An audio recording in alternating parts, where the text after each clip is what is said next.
Okay, good morning, everybody. Good Erev Shabbos. Good morning. It's a truism that everything in life requires mazel. And that's true as well of certain mitzvos. Uh, Obviously, we can't observe all 613 mitzvos. Uh, there are some just for Kohanim. There are some only in Eretz Yisrael. There are some that are based on certain situations. But there are many, many mitzvos that a person who was considered to be a Shomer Torah mitzvos observes, Kashrus, Shabbos, but somehow the prohibition about mixing wool and cotton, the wool and linen in the same garment, somehow doesn't have mazel. People seem to be a little bit lax when it comes to this particular mitzvah, and it's a mitzvah in the Torah. It's one of the 613 that everybody is capable of observing. I remember when I was in high school, there used to be a fellow from the Shatnez laboratory who would come around to all the classrooms to point out the importance of this particular mitzvah. But basically, this comes under the category of kilayim. Kilayim is mixing two things from two different, two diverse species should not be mixed together. Plant and animal, for example, which is shatnez, you can't mix wool and cotton. You can't plow two different animals, two different sizes together. You can't plant two different types of seeds in the same area. There are many categories within kilayim, but one of them is, again, the mitzvah called shatnez. It's a difficult word. Lo silbash shatnez, the Torah says. You should not wear a garment that has shatnez. Good morning, Simon. Shatnez is a mixture of wool, usually lamb's wool, but any type of wool, and cotton or linen. Difficult law. It's a chok. It's not explained anywhere in the Torah why we have this mitzvah. And it is a mitzvah that people today do observe and can observe, but for some reason it's not as popular as some of the other major mitzvahs. Why we have this mitzvah in the Torah, people have struggled with this for thousands of years. Understand what's the purpose of this mitzvah? Is it because non-Jewish priests used to wear these garments? All kinds of other explanations are given, which we don't know. However, there are even some cases, as we'll see, where shatnez was allowed in rare cases. But the word itself, what is the word shatnez? Now, we know in the Chumash, there are many words that are not Hebrew. The name Moshe itself is not a Hebrew word. It's an Egyptian name given to him by the daughter of Paro. So there are many, many other non-Jewish words that might be Coptic or African in nature. Totafot in the Shema. Rashi talks about it being a combination of some type of African languages, not Hebrew. Anyway, the word shatnez is a mysterious word. It doesn't seem to be Hebrew. Linguists have speculated about it. There's a Coptic word, an African word meaning sat, which refers to woven, and nuj, interesting word, meaning false, or from the Arabic shash, which means a certain type of black gauze. Atmuz is strong. There are a lot of technical attempts at explaining it, but none of these is accepted, and we don't know the origin of the word. The rabbis of the Gemara understood shatnez to be a combination or a condensation, if you will, of two different words. Shua, which means combed or carded, which you process in making wool, and tavui, meaning spun, or nuz, meaning woven. Again, they also attempt, but it's probably more of a mnemonic device than anything else. The Mishnah in Kilayim and other sources suggest that if a person disregards the laws of shatnez, he's called naluz, similar to the word shat, meaning a perverse, perhaps. But all of the attempts at trying to figure out what the word is have been not accepted universally. Because it's not a Hebrew word. We don't know where it comes from, but it refers to mixing wool and linen. Why we should, again, it's a chok. It's interesting, according to some modern scholars, that linen, cotton, is a product of the agricultural community along the River Nile at one point, while wool is a mixture or a product of the desert, where people would be having sheep in large herds. Mixing the two together symbolically might mean mixing Egypt and the Hebrews. Again, we don't know. Many attempts have been made to try to figure them out. There are two psukim that specifically prohibit the wearing of shatnez, and it appears within the context of other types of kilayim of diverse kinds, mixing seeds and so forth. Cattle cannot mate with another animal, sowing seeds, etc. According to the Gemara, shatnez is simply mixing linen made from the flax plant with the wool from sheep or lambs. Rav Kook suggested a Kabbalistic interpretation that shearing wool from sheep is, intellectually anyway, is a form of theft. You're taking something away from the animal, which is perhaps morally distinct from linen, which teaches us a sensitivity towards animal welfare in terms of tsar balich, whatever. We have to be kind to animals. It's also the discussion, does it only refer to lamb's wool or any other type of wool? Technically, b'doraisa, it's lamb's wool, but rabbinically it refers to any type of wool because it might appear as if you are violating a law. The rabbis were concerned, what about fabrics such as silk, which might be confused for linen or flax? And they, again, were prohibiting it out of excessive fear that people might come to give the appearance of breaking halacha. But when silk became much more common, this concern kind of disappeared. And it only refers to cotton and wool. The problem, and this, but by the way, this mitzvah refers to men and women. It used to be very common. I don't know if you can see this or not. This was a shatnez label that they would sew into your suit. If you would take your suit to a shatnez laboratory or a place that checks for shatnez, or individuals in Bergen County that do this, I used to drop off my suits at Judaica House in Teaneck, where a guy would come by once a week for months. He'd pick up clothing and bring it back the following week to check it. And most of the times, they don't find any problem. Usually, you could sometimes find shatnez in the buttons or the buttonholes, or in the collar of a suit. And that can be removed and fixed very easily by a tailor or by the shatnez lab itself. I have not seen too many women with shatnez labels in their clothing. And again, even among guys, it's not a popular mitzvah for some reason. It just never made it to the top 10 list. But it's an important mitzvah that we can observe.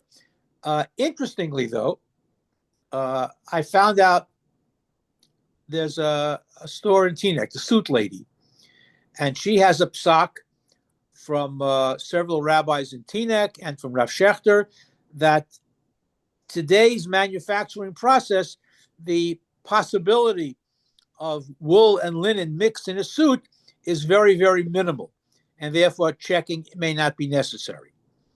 All right. But the shatnez laboratories and shatnez testers are still around and doing a good business. Okay. What's the nature of a chok? The shatnez mitzvah is a paradigm of a chok, a mitzvah that doesn't have any logical explanation, at least that we can understand. But everybody tries to give it a reason, spiritual meaning, mystical meaning. The Kabbalists have a good time with this mitzvah.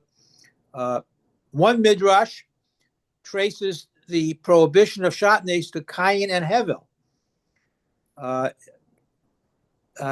Hevel brings an offering to Hashem of sheep, korbanos.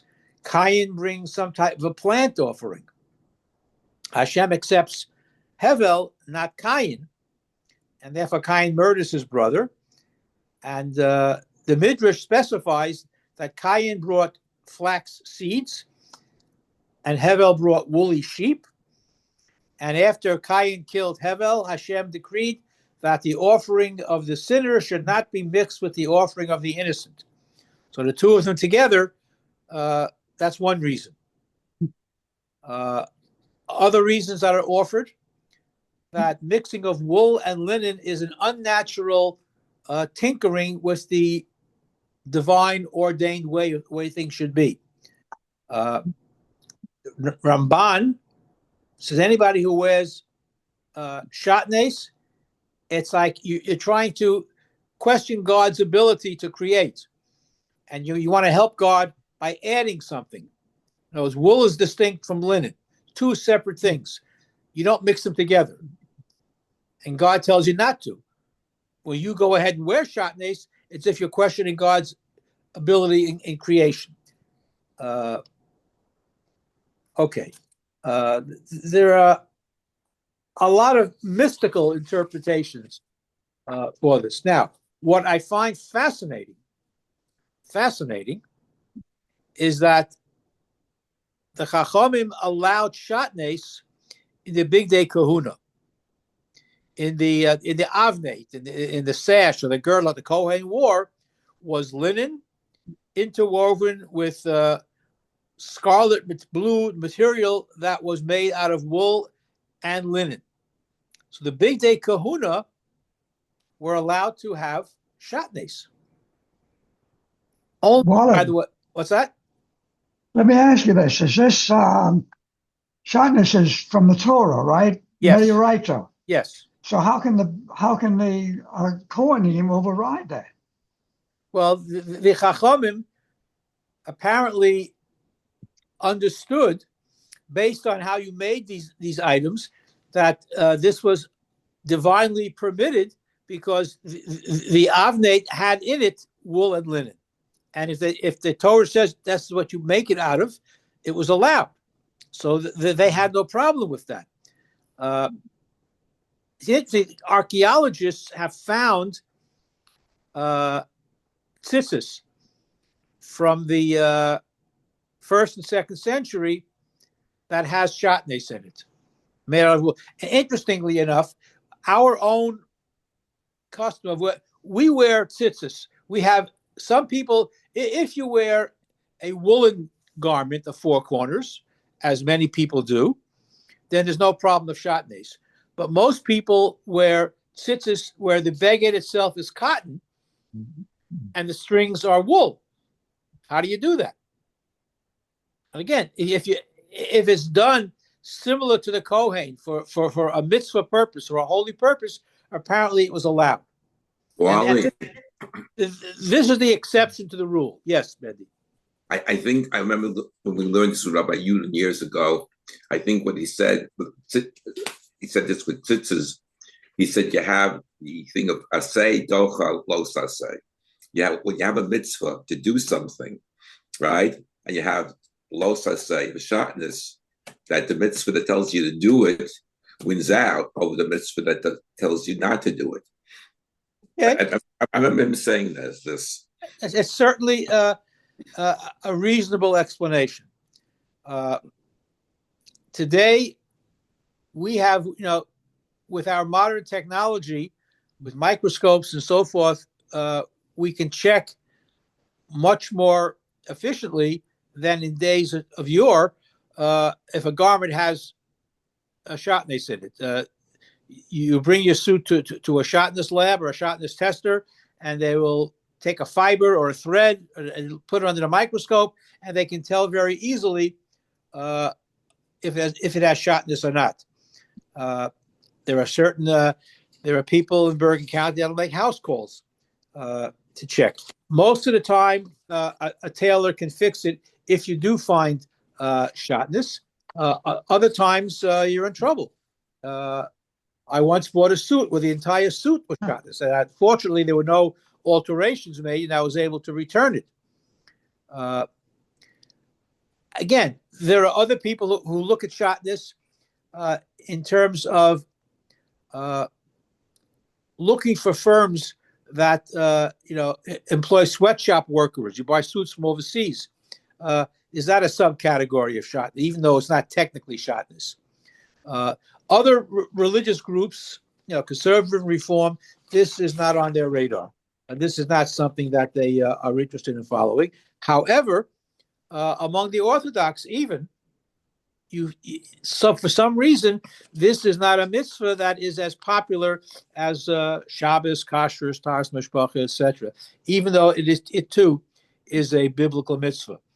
Interestingly enough, it's not just the modern observant Jews who might neglect this mitzvah. There used to be a group called the Vad Arba Aratzot, the Council of Four Lands, which in the late Middle Ages in Eastern Europe was a council of the four major countries where there were Jews, and they used to meet on a regular basis, twice a year, and they would issue decrees and ordinances and responsa.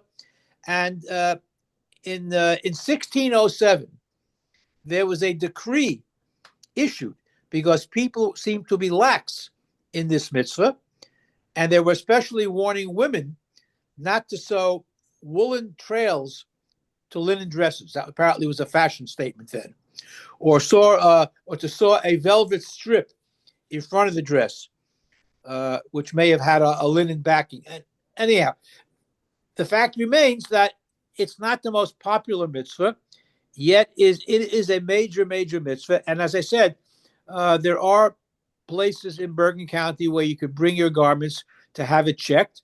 And again, given the fact that there may not be that high a percentage of clothing made with shotness anymore, it may not be as necessary as in previous years, but it's always wise to check. Again, because the biblical mitzvah. Question. Yeah, excuse me. Yeah, no, public service announcement. We have the privilege of having two shotness checkers in Fairlawn. Chaim Strassman and Zach Doberman have been trained to two shotness. Say their names again. Chaim Strassman and who else? And Zach Doberman. Excellent. Okay, so patronize these services because, as I say, this is one of the Taryag mitzvos. It's a mysterious mitzvah. We don't know why. There's no logical reason. The Mefarshim tried to figure out a reason for it, to try to, the mixture of the land and the animals together. It's part of Kilayim. Kilayim is a bigger category. There's a whole Masechta called and that deals with mixing different seeds, not yoking animals of different sizes together, certainly not intermingling the animals together, but it's an area that is not as popular, perhaps, as it used to be. But I just wanted to bring that to your attention. The Midrashim, the Mefarshim, the mystics, they try very hard to find a reason for it, as we do for all chukim. There are many chukim in the Torah that are given without a reason, just because Hashem said to do it, so we do it. And shotness is the classic chok that everybody wrestles with, but just because we don't necessarily understand it, it doesn't mean we shouldn't observe it. And this is a comment about men and women as well. Yes. Well, maybe the reason it is given is so that we'll do the research and try to figure out from a moral standpoint what it means. You make a very good point, and this is true in general. Because there are other chukim in the Torah as well that are given without reasons. There are many chukim that we could figure out logically, and there are many chukim, especially this one, that don't have a specific reason that we can understand nor does the Torah explain. The Torah doesn't give us reasons for mitzvahs. There are some that you can figure out. Don't steal. Don't murder. Right? These are things we can understand. It doesn't require a detailed explanation for.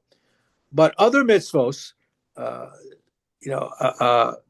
are given in the Torah are very difficult to understand, but that doesn't mean it's still not incumbent upon us to observe it.